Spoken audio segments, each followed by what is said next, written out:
I'm Tim, the Brand Weaver, and this is Branding for Breweries, the podcast that helps you grow your brewery, build a better brand, and connect with more drinkers. Each week, I'm joined by the brightest minds in the beer world, sharing practical tips to help your brewery stand out and sell more beer. Let's get stuck in. What is up, 24-hour party people? 'Tis I, Tim the Brand Weaver, and as always, a huge thank you for tuning in now or in the future to listen to me garble on about brewery branding, marketing, and sales, and of course, listen to the wiser person in the room. That is always my guest. Now, before we get onto the show today and what we're going to be talking about and who we're going to be talking to, it would be wrong of me not to shout out the incredible Charles Farham, who is sponsoring the show right now, producer and provider of incredible hops and all manner of ingredients to help your breweries create some phenomenal beverages. If you don't know what they do, I encourage you to go and find them out online, check them out in the show notes when the podcast comes out, and treat yourself because you deserve it. Now, on to what we're talking about today, which is how to future-proof your brewery brand. On this episode, I'm joined by John Hull. He's a beer journalist, author, editor of All About Beer, host of Drink Beer, Think Beer, and co-host of Still This Beer. John has spent nearly 20 years covering beer as a reporter, editor, author, podcast host, and speaker, and with some of his work actually appearing in some of the world's most respected publications. He has spoken to breweries, founders, drinkers, operators, and industry leaders across the world. So he's got a pretty good view of what's going on in the industry right now and a couple of thoughts and feelings of what's going to be happening in the future. So let's bring John into the chat. Let's have a conversation and let's find out how John feels breweries can future-proof their brand. John, sir, how are you doing? Boy, Tim, I gotta say that is one of the most enthusiastic introductions I've gotten in a very, very long time, and I don't feel I'm worthy of such energy, especially this early in the morning here on the East Coast in the U.S. But I appreciate it nonetheless, and yeah, thanks for having me. It's great to be here. You are very welcome, sir. The caffeine is well and truly buzzing through my system, so yeah, it shows. Yeah. Yeah. I feel like we need to get an espresso company to sponsor your podcast here. Just see me jittering across the screen constantly at this point. Just a blur at some point, yeah. John, a massive thank you for joining me today, good sir. Very excited about the conversation. But for those who are tuning in who might not be familiar with your work, potentially my audience here in the UK, would you care to give us a little bit of a background about yourself, and then we'll get stuck into our chat?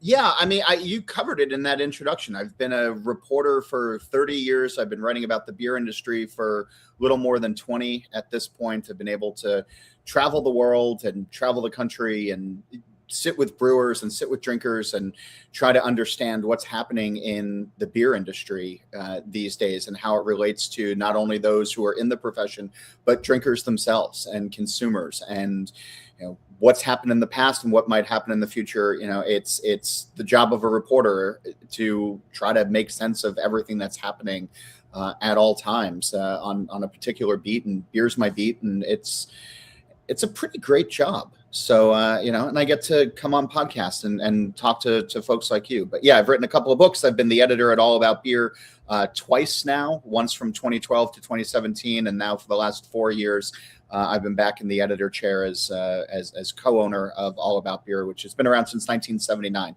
It's the U.S. Oldest beer publication.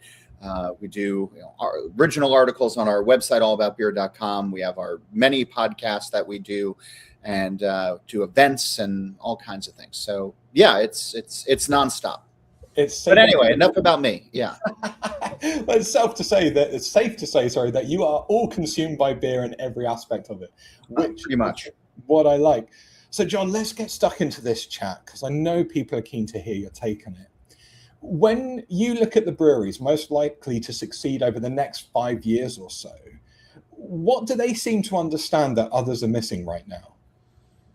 I think it comes down to authenticity, right? When you go back and you look at pre-COVID, especially here in the United States. So we had this huge run up of new breweries that were opening up in 15, 16, 17, even going into COVID as well. And they were seeing the phenomenal growth that was happening with hazy IPA.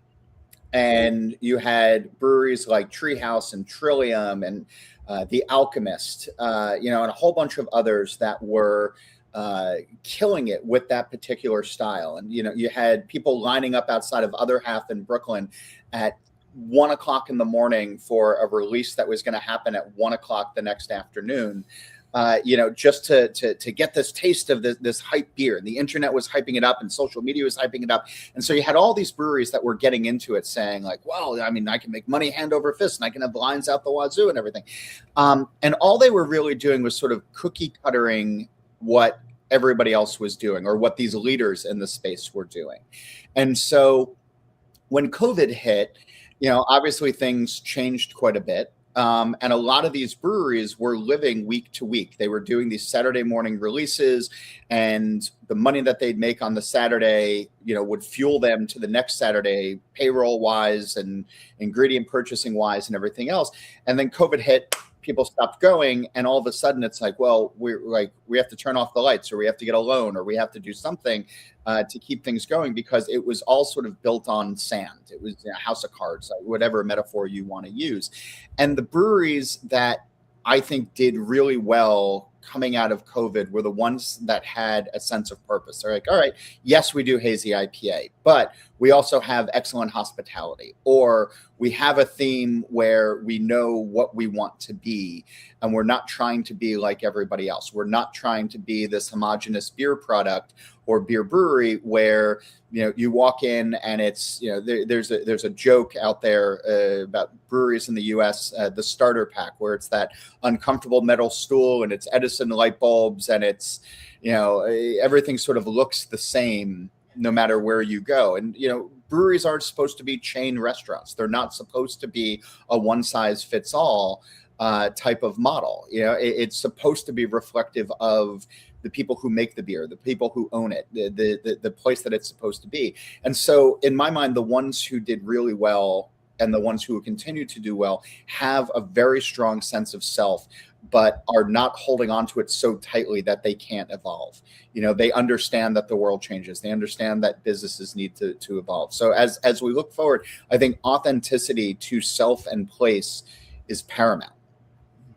That word authenticity, it's such a challenging word on its own, I find, in the industry, because everyone goes, you have to be authentic. People know when you're putting on a facade, when you're doing something fake, but actually delivering authenticity, it's almost like if you have to say you're authentic, you're not necessarily authentic. You have to be it. You can't say it. Would you agree? I would. And I think that, again, its actions speak louder than words. And I think that, you can put up posters of, hey, we're authentic, or hey, we're handcrafted, or things like that. But people feel it pretty quickly. It's the word craft evolved in such a way so quickly, especially here in the US, that it lost all meaning. People were sort of hiding behind that of like, well, we're craft beer. And then we had, so we must be good, you have to respect us, we're not Anheuser-Busch, we're craft. And it's like, well, I don't really fully know what that means, because you're making mediocre beer, and I think a lot of the breweries that were doing it well kind of got mixed in with a lot of breweries that weren't doing it well, and here in the US, we had that word craft show up at, there's a coffee chain called Dunkin' Donuts, and they had handcrafted lattes, and their craft coffee program. And I mean, this is all coming out of a factory in Ohio somewhere, right? And it's like, it's not craft, like it's not handcrafted. It's just a word that tries to make people feel better. And so, the breweries for me are the ones that are putting it into action every single day. And it's the brewers that are killing themselves, trying to have that experience and never settling for good enough being good enough. And so that to me is authenticity, is knowing that beer can evolve, knowing that a space can evolve. The places that it's even small aesthetic things of like regularly putting up a fresh coat of paint, or making sure that there's not cobwebs in the corner.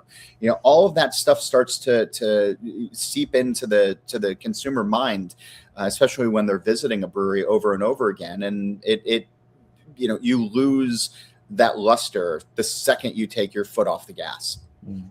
You mentioned the brewery starter kit a minute ago, which is this kind of cookie cutter template, which for new breweries starting, I can see to be the obvious route. It's like, okay, well, what do the other breweries do? I should do more of that.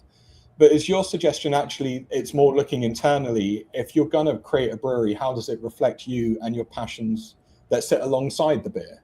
Yeah, and I think that for a while when we had a lot of breweries opening, it was just sort of easy, right? You'd say, I saw a lot of breweries that would be like, well, and I'll use the Treehouse and Trillium and Alchemist, that kind of thing. It's like, well, this is sort of their general look and their general vibe, and I should try to match that. Because that's what's working for them. And it's like, yeah, but like that's also their general vibe. Like that's what they've put the thought into aesthetically and architecturally and vibe wise. That works for them. It's not necessarily going to work for you. Yeah, there's stories that have, or breweries that have popped up over the years, and I think the best one that I can use the example of is a brewery that was in Denver for a long time called True. And they were known as the heavy metal brewery.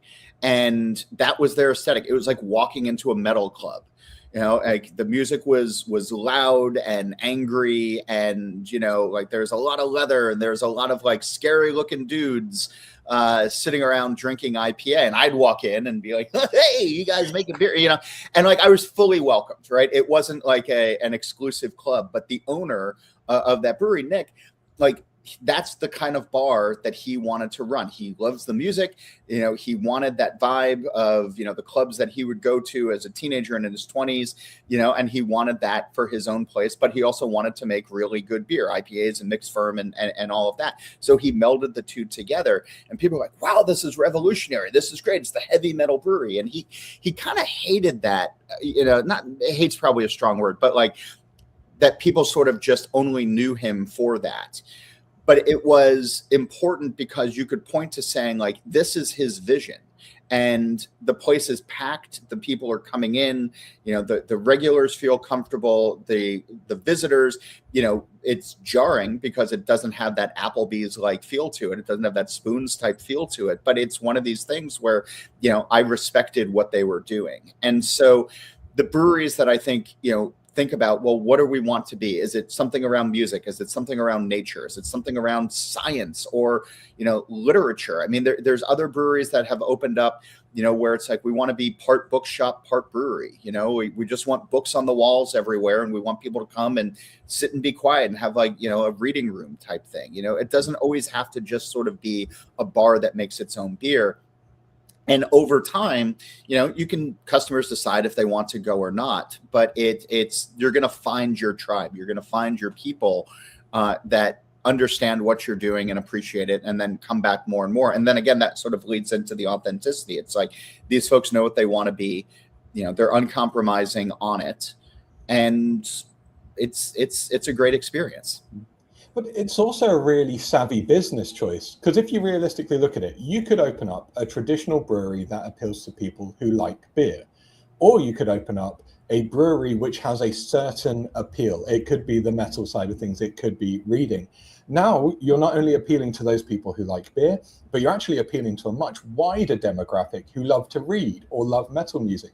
Then your beer is the icing on the cake. It's not the first reason they come, but it's a nice addition. So you've already just gone, hey, there's an even bigger audience I can get involved with.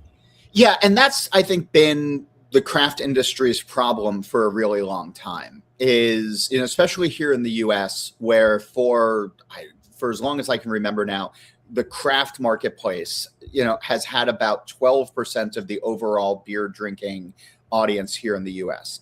And it's been that way for 15 plus years now at this point. I'm getting my numbers a little bit wrong, but like at least a decade, right? And so like it hasn't grown.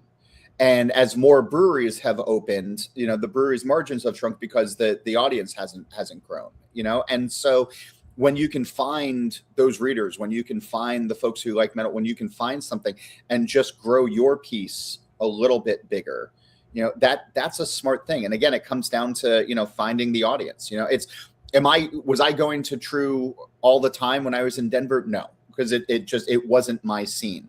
But I'd stop in, like every third visit or so, and like have a beer and chat with the owner and like all of that. And then I'd head off to another place where, like like I appreciated the music a little bit more. I could hear myself think or something like that. And it's not a slight on them, right? It's because like that wasn't a brewery that was built for me or drinkers like me, but like, so you're right. Finding that audience, I think, is critically important. Finding people, who want that vibe that you're putting out there is going to get them coming back over and over and over again.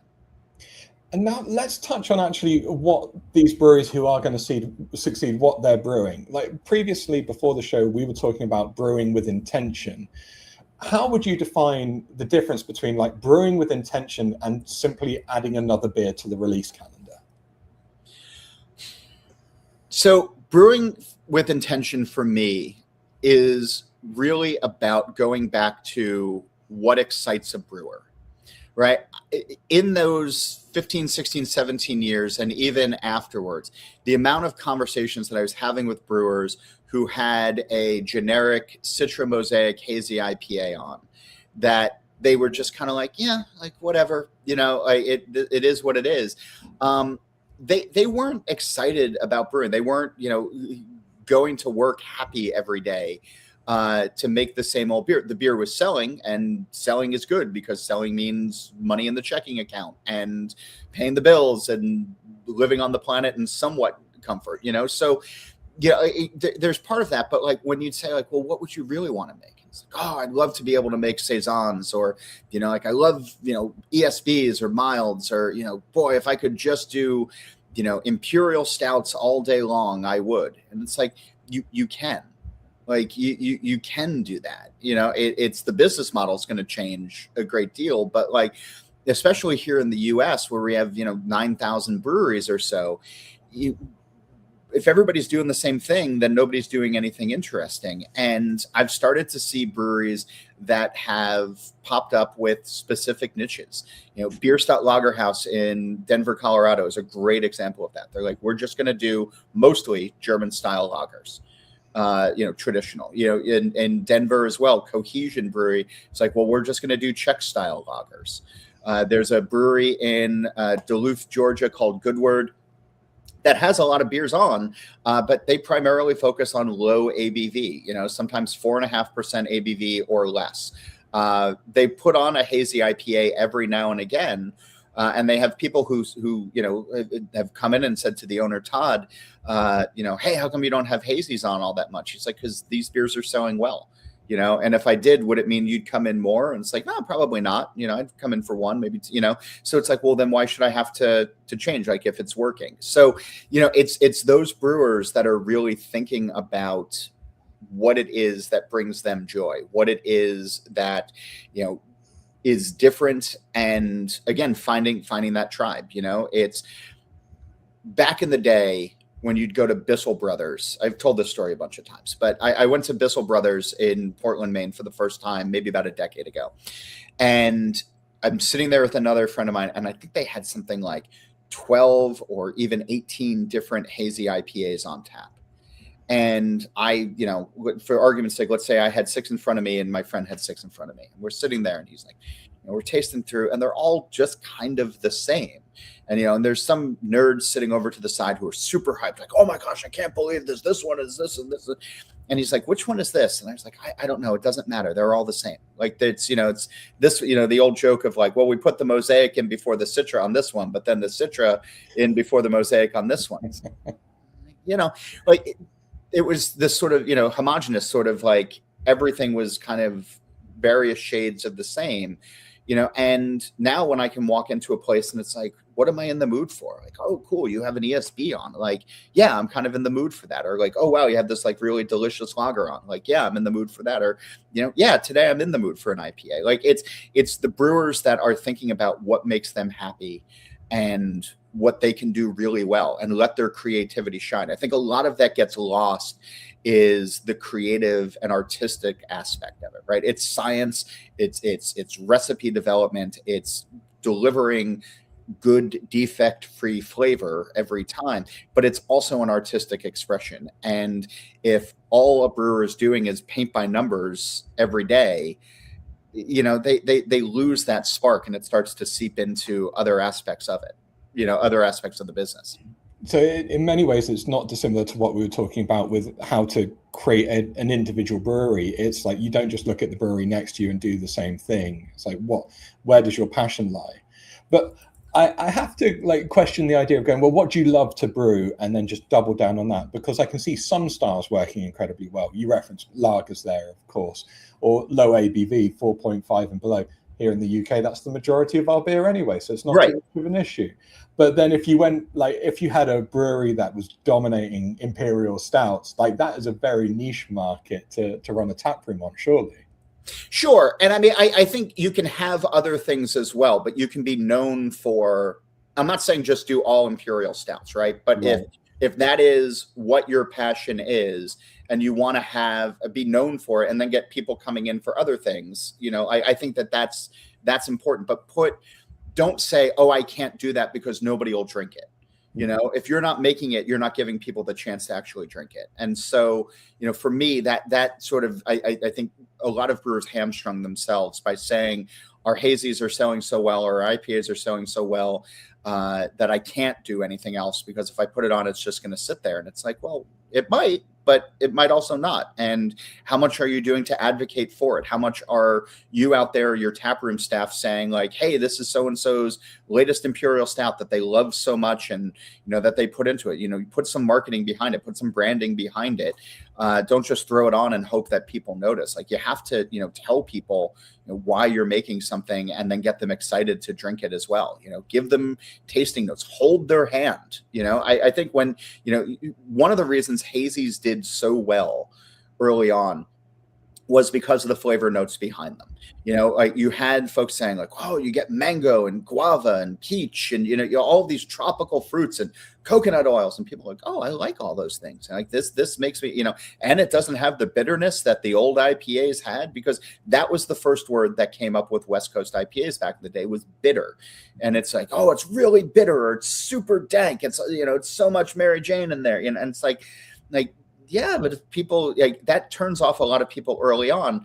And it's not until you can be like, yeah, but it's also got, you know, orange peel, and it's also got grapefruit zest, and it also has, you know, some pine, you know, in it. And all that. It's like, oh, well, I like those flavors. Those are nice. But when you're leading with bitter, you know, that hurt IPA, I think, with a lot of drinkers for a long time. So anything that you're making, if it's an English mild, if it's, you know, and it's like, oh, this got some, you know, bergamot to it, or, you know, it's, you know, hey, this is a saison with this, you know, beautiful lemony characteristic to it, like whatever it is, you can lead with your words, and people will come along with it if you're talking about it in food terms. So I don't buy that, you know, people aren't going to try other things, but you really need to lead that horse to water to get them to drink.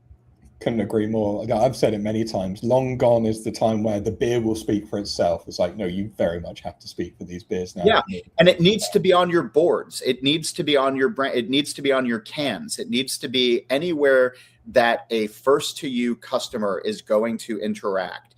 You need to be leading. If you have an imperial stout that tastes like, you know, fudge brownies and caramel, put that on the label, you know, put that on the board. Like, people are going to recognize those food terms. They're like, yeah, I like fudge brownies and caramel. Like, of course I'm going to, you know, I'd like to try that. Can I, you know, like, that has to happen more and more. You have to meet people, you know, where they are, and go to them and right up to their face, because it's otherwise, you know, they're not going to follow through. So say we've got a brewery, they've worked out, they've got a bit of a niche because they've worked in a secondary passion to it. They've now got a particular style that they want to really specialize in and be known for. How should that brewery then start thinking more, I suppose, holistically about how they deliver on that, from taproom experience, point of sale, and everything in between? I think it comes down to communication and comfort. You know, again, that 15, 16, 17 era of beer, you know, we had a lot of like weird esoteric labels that were abstract art, or, you know, the style of beer and the font was this big. And, you know, as I'm getting older, I'm looking at the beers and being like what the hell? Like, if it's on a shelf, it should be clear from across the room of, this is a porter, this is a saison, this is an IPA. the brewery logo should be there as well. It should be clean. It should be inviting. It should, have a chance to grab the consumer's attention, because, if you have to like look and be like, what is this over and over again, like you're going to lose interest pretty quickly, and only the nerds are going to know it by sight, because, they're spending all their time on it. You have to think about the general consumer. So, one, again, clear branding, for folks. And I get those words and all of that. The tap room, again, should be a reflection on what the owners really want it to be. What's comfortable for them.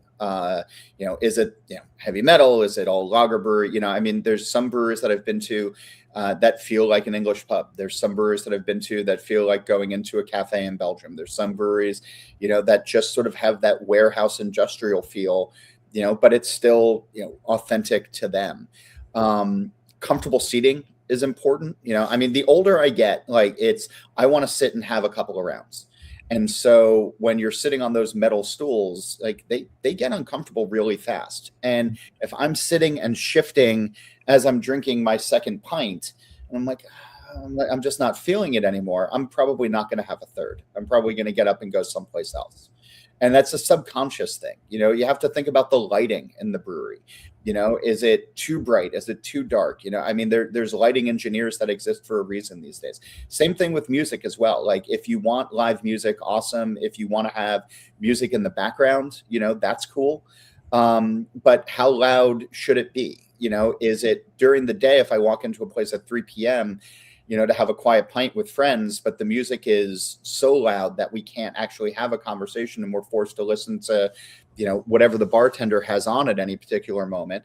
I'm not going to stay for a second pint. You think about, the consumer experience. If I go into a bar at 8 p.m., yeah, the music's going to be loud. I totally get that, because you want that vibe. You want to have that sort of energy to lift people up. It's not really about, the same socialization on a, quieter level the later on in the day that you get.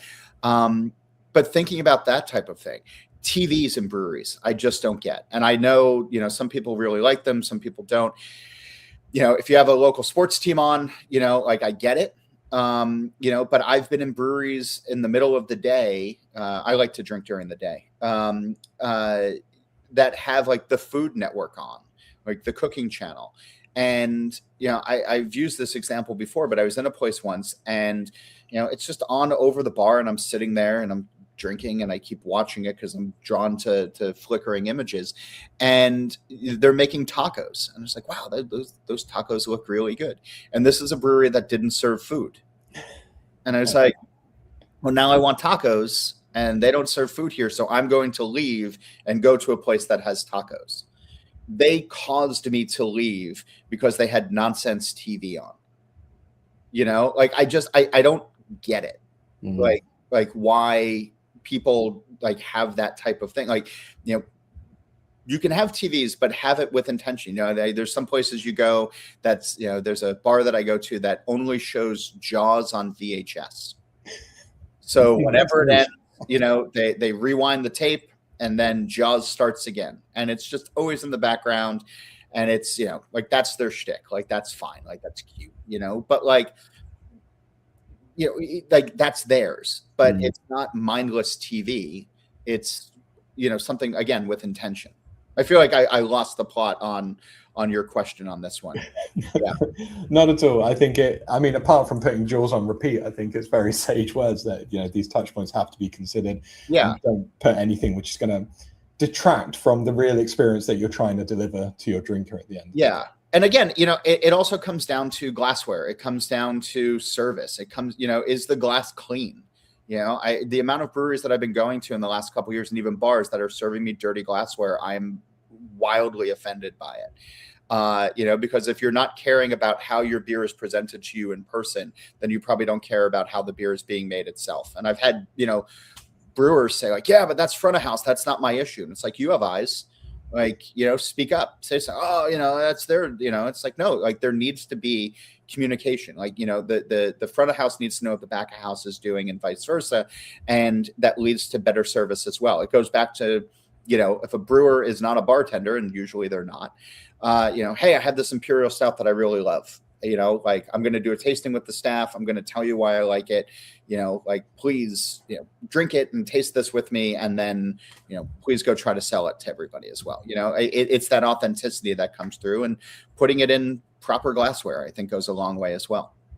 And this leads me on to what I wanted to talk about next. Those breweries that are succeeding and are growing, is it a top-down approach for this kind of holistic and making sure everyone's together? Or is it more of a wider team effort? Because I've spoken to brewers, they just want to focus on making great beer. The rest of the stuff they don't really want to have to get involved in. So what's the successful model that you've seen working? I think it's actually both. It's top-down and then it's company-wide. There's this example that we saw recently. There's a brewery in Massachusetts called Cambridge Brewing Company, and they closed a couple of years ago, 2 years ago now. And they announced about 6 months beforehand that they'd be closing. And so it'd been around for 30 plus years. It's an institution in the US. And I stopped in with my colleague, Andy Crouch, about 2 weeks before they closed. And as I walked in, the owner, Phil Ballantyne, who'd been there, 30 plus years, was watering plants at the entrance. And, he didn't see me, his back was turned to me, but I saw him watering plants and I walked in. Sitting at the bar, a couple minutes later, I see Phil walk in, and he goes into the back and then comes back out with a ladder, puts a ladder up against the wall, goes up and changes a light bulb, that had been flickering. And, goes and puts the ladder away and comes over and sees us. And I was like, boy, you're doing all these things. You're closing in 2 weeks. And he's like, well, if I don't do it, nobody does. And, why am I going to neglect things now when I didn't neglect them for 30 years? And that to me is so important to that brewery's success, where I walk in and there's owners that are just kind of like sitting in the corner or, watching everybody work, especially even, when it gets busy, and then, aren't jumping in and aren't helping, or, are just sort of seeing that flickering light bulb and being like, yeah, go change it, like things like that. And I see that more often than I'd care to admit. And it's just because you're the owner and you have people working for you doesn't mean that you can't put the work in. And I think when employees see the owner doing, manual labor, doing the nitty gritty stuff, it's going to encourage them to sit up a little bit straighter. It's going to encourage them to care a little bit more about where they work. And it's not just going to be a paycheck. And I think then, you also have to have regular check-ins of front of house and back of house as well. It's, brewers don't necessarily want to hear when something's going wrong, but if, a bartender is noticing that the brown ale that's on is being sent back regularly, or, people aren't finishing a particular beer in a flight, that needs to get back to the brewer as well, of like, hey, this brown ale, just for the last 3 weeks, like, is just not moving like it used to. People are leaving a lot behind in their glass, or they're not finishing, their sample. So they're asking for a sample and then not asking for a full pint. Like, those are uncomfortable conversations, but they're necessary ones, because those are eyes and ears in the place where the beer is being made. And that stuff has to go back to it, and then the brewer has to be open to hearing this feedback and getting it the real way. And then bartenders need to be paying attention as well. If a brewer says like, hey, you're not pouring this beer correctly, or, there's a lot of loss, on these kegs, or, hey, this glass is dirty, or whatever it is, you need to have those lines of communication. But that comes from the top, where the owner has to be bringing everybody together and doing roundtables and doing constant training and, making sure that it's not just, open, service, close every day without any meaningful change happening from one day to the next. Yeah. Leading by example, making sure everyone knows that what's going on in the journey that you're all going on as well. So everyone's kind of pushing that ball up the hill. Especially a purpose-driven brewery, or you've got a real role to play, that everyone has to be behind you to achieve that. Yeah. Let's talk a little bit about drinkers and consumers. What have you noticed about the change in how people are drinking, and what do breweries really need to be aware of these days? I mean, I think beer is in a really tough spot right now. We've seen, especially here in the US, the rise of the hard seltzers.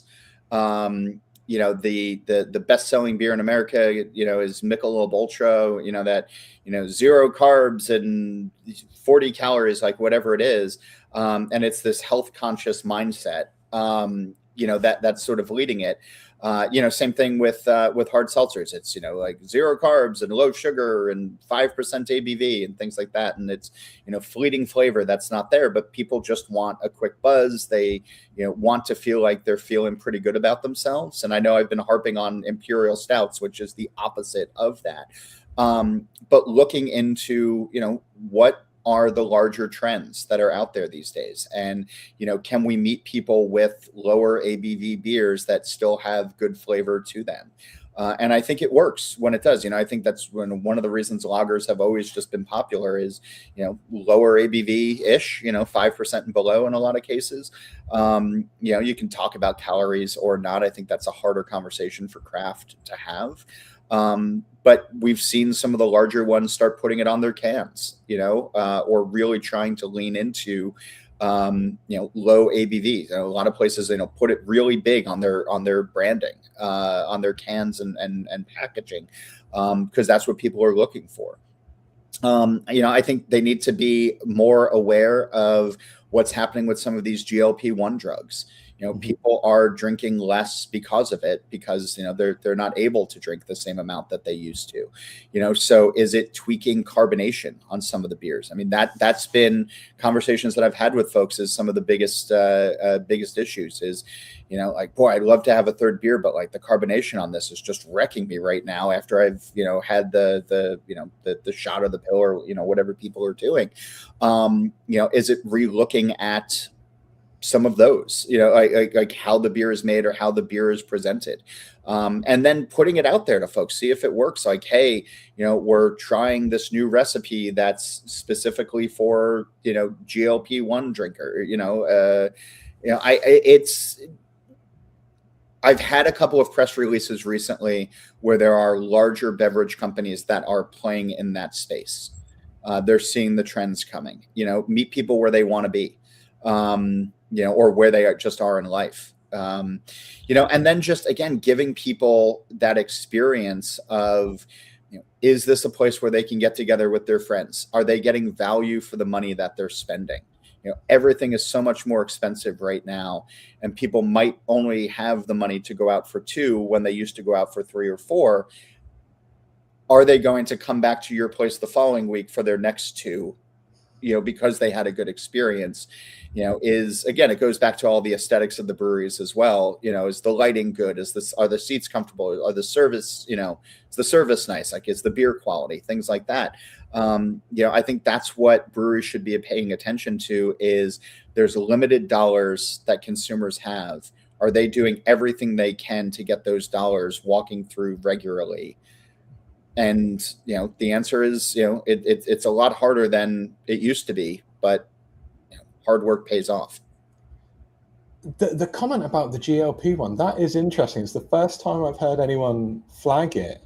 It makes perfect sense. I've heard of restaurants obviously doing smaller plates and things like that, but to actually, for the brewing world to consider that. Here in the UK, of course, we have the cask beer offering, so that is naturally less carbonated anyway. So I wonder if there's an angle for cask brewers out there. I mean, maybe, but I mean,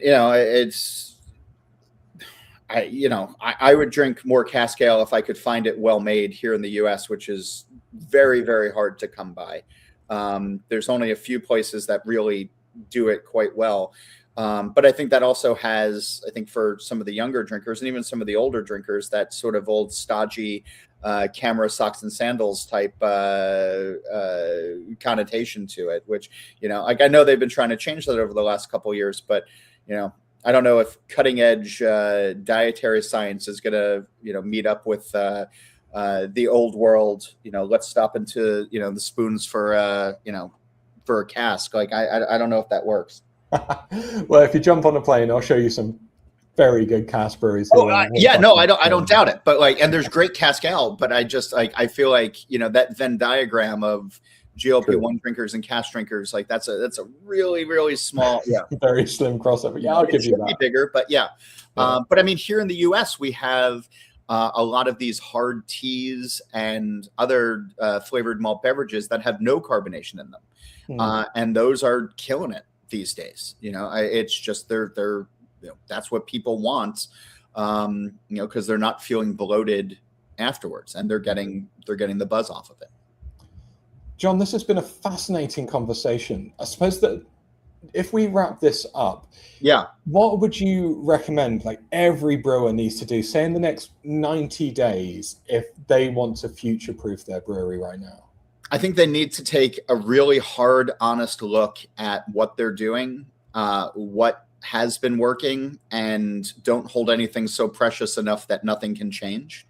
And then also have that look in the mirror and have that conversation and say, is this what I always wanted this to be? Are we doing, is the staff doing what they're supposed to be doing? Am I doing what I'm supposed to be doing?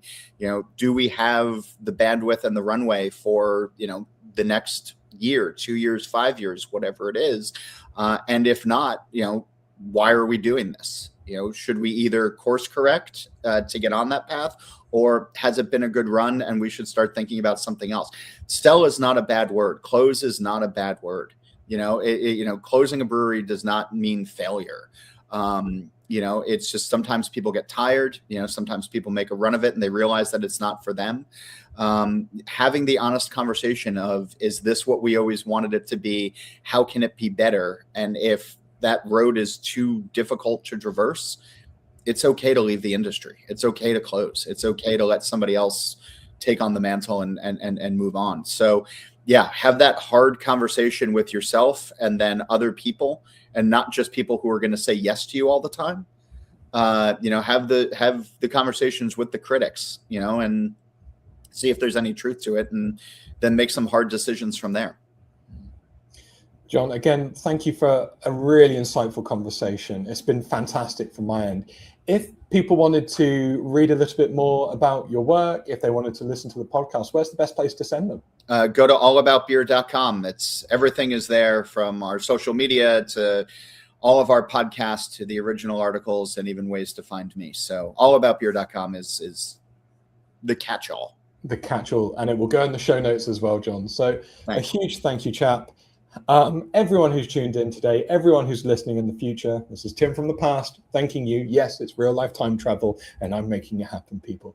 Thank you so much. Stay tuned. I've got a load of other phenomenal guests just like John lined up, and I value each and every one of you. John, once again, my man, thank you so much. Everyone else, rock on. Thanks so much. That's a wrap on this week's episode of Branding for Breweries. If you got something great from it, hit follow, like, and subscribe on your favorite streaming app. Or even better, leave a review, share it with your brewery pals, or get in touch, because I want to chat to you. Rock on!